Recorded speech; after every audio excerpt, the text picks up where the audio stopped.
Mountaineering, a sport that roots back to the dawn of man, was engaged out of necessity for either navigational purposes or as a way to better reach the gods.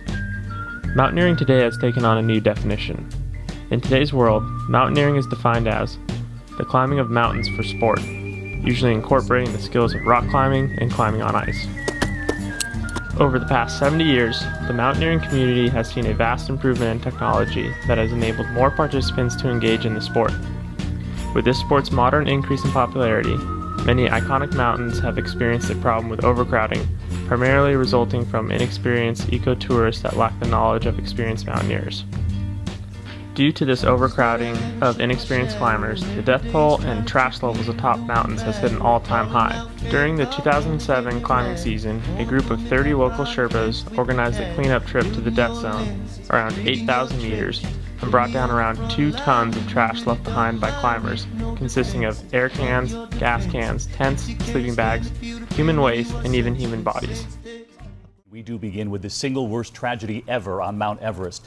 That ferocious avalanche eyewitnesses describing a crisp, clear day, a hail of ice and snow that struck out of nowhere. On April 18, 2014, at approximately 6:30 a.m. Nepal time, 13 Sherpas were killed in an avalanche at the notorious Khumbu Ice Falls on Mount Everest, marking the worst accident in the history of mountaineering on Everest.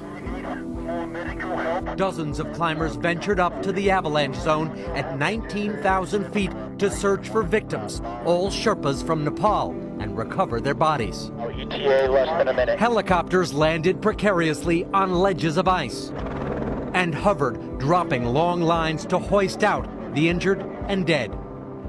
Rescue workers straddled cables as stretchers spun in the cold, thin air. These tragedies raise the question: is it ethically right to risk the lives of others and the environment in order to achieve one's personal objective? In other words, in the sport of mountaineering, is the risk undertaken by inexperienced climbers to reach the summit of such esteemed mountains as Mount Everest ethically justifiable when one considers the potential cost? Risks include the lives of guides, Sherpas, other climbers, and the inexperienced climbers themselves, not to mention the negative environmental impact to the mountain such a climber would incur.